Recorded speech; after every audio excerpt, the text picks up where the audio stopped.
aproveitar o pedido da líder Sâmia, do líder Ricardo Barros e o episódio, mais um episódio ocorrido no dia de ontem, líder Aloysio, quando, infelizmente, o presidente da República mentiu em relação à minha pessoa. Aliás, muita coincidência a narrativa que ele usou ontem com a narrativa que os bolsomínios usam há um ano comigo em relação às medidas provisórias que perdem validade nessa casa. É a mesma narrativa. A narrativa que eu deixei caducar a medida provisória do 13º, ela não vem de hoje. Peguem as redes sociais dos extremistas bolsomínios, que você vai ver que está lá: Rodrigo Maia derruba e caduca a medida provisória do 13º do Bolsa Família e do BPC. Então, é uma articulação conjunta para desqualificar e desmoralizar a imagem dos adversários do presidente da República. Mas hoje o próprio ministro Paulo Guedes confirmou que o presidente é mentiroso, quando disse que, de fato, não há recursos para o 13º do Bolsa Família. Então, eu acho que essas coisas, para um país com a dificuldade que a gente está passando, com a dificuldade que a gente vai passar a partir de 1º de janeiro, com o fim da PEC da guerra, que todos os partidos aqui votaram, do PSOL ao PSL,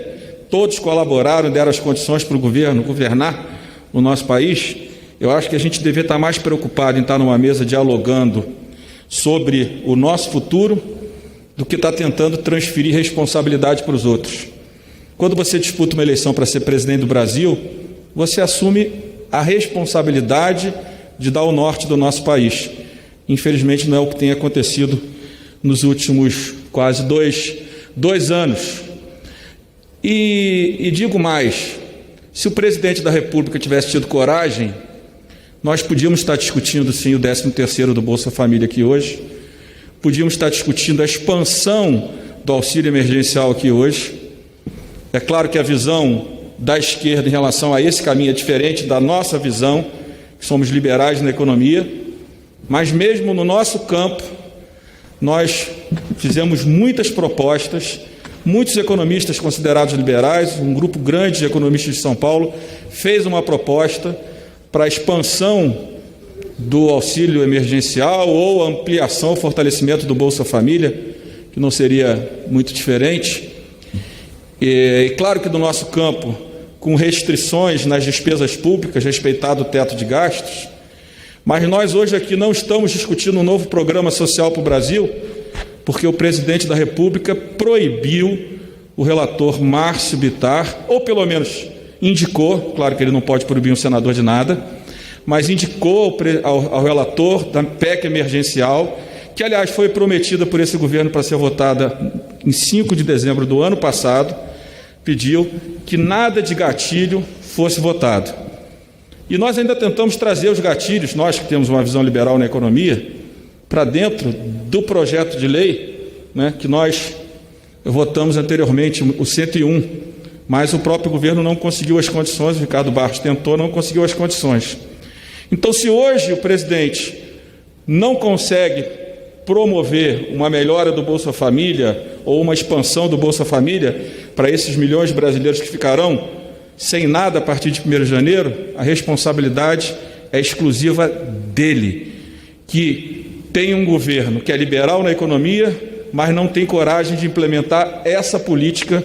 dentro do governo e principalmente no parlamento. Porque é claro que na nossa visão,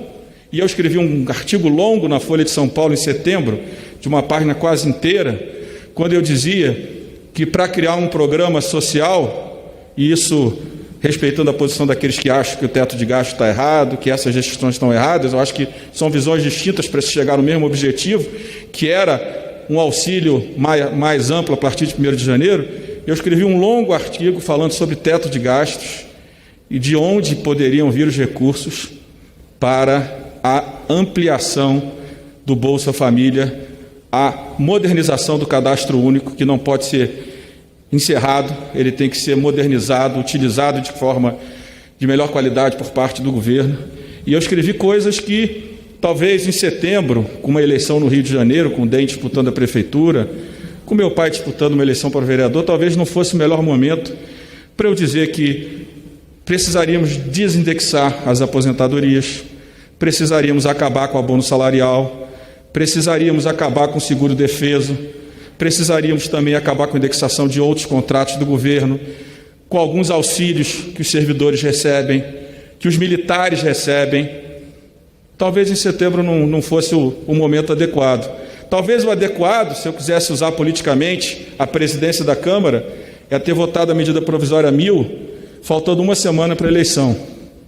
Nós sabemos qual seria o resultado dessa votação. Os caminhos: construímos o auxílio emergencial, construímos a PEC da guerra, com data para acabar, diferente das outras crises, construímos as soluções das medidas provisórias de crédito, que o governo mandou medidas fracas, com textos ruins que não foram executados só depois da aprovação do Congresso. Aprovamos recursos para a cultura, para o esporte, para os profissionais de saúde, para as comunidades indígenas, né? Garantimos, né, o país funcionando, porque o negacionismo do governo e a depressão do ministro da Economia fizeram que o parlamento assumisse esse papel. Por isso que no meio da pandemia ele veio com tantas agressões. Mas eu poderia aqui agora,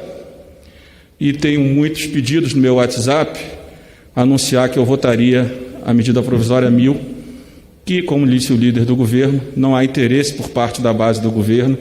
e do governo, pelo seu líder, de votar essa matéria, porque ela já fez os seus efeitos. Mas eu precisava fazer o meu discurso para resguardar,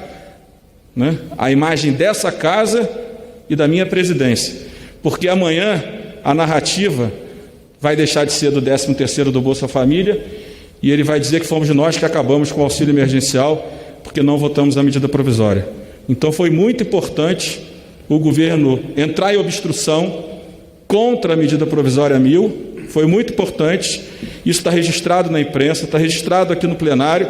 porque nós queremos, eu tenho certeza, estamos dispostos ainda a trabalhar no mês de janeiro, construir os caminhos para que 8, 10, 12 milhões de brasileiros possam ser incluídos no Bolsa Família de forma a respeitar o orçamento primário. Claro que aqui tem visões diferentes de como chegar, mas no nosso campo liberal na economia, nós ainda queremos, estamos dispostos, mas isso eu sei que o plenário inteiro está, até para discutir as matérias, dispostos a discutir os caminhos. E eles passam, os caminhos nossos passam pela PEC emergencial, passam pela reforma tributária, passa pela discussão da reforma administrativa, mas não para perseguir servidor, para valorizá-los e valorizar a qualidade do serviço público, né? É disso que nós tratamos, né? É claro que alguns olham apenas cortes, não adianta cortar se você não der condições para que o servidor atenda bem ao cidadão brasileiro. Então eu fiz questão de fazer esse registro, eu sei que está sendo longo, mas não é a primeira vez e tenho certeza que não será a última, porque continuarei no mesmo lugar que sempre estive, do lado da democracia, né, contra a agenda de costumes que divide o Brasil, né, que radicaliza o Brasil, que gera ódio entre as pessoas. E como essa é a agenda do presidente, eu continuarei sendo um leal adversário do presidente da República, naquilo que é ruim para o Brasil. E serei um aliado do governo, e não do presidente, do governo, nas pautas que modernizam o Estado brasileiro, respeitando o limite de gastos, já que a nossa carga tributária é muito alta e a população não merece, mais uma vez, pagar a conta da incompetência e da falta de coragem do governo de enfrentar aquilo que prometeu, que é a reestruturação das despesas públicas, começando pela PEC emergencial. Muito obrigado pela atenção e fica o meu registro na tarde de hoje.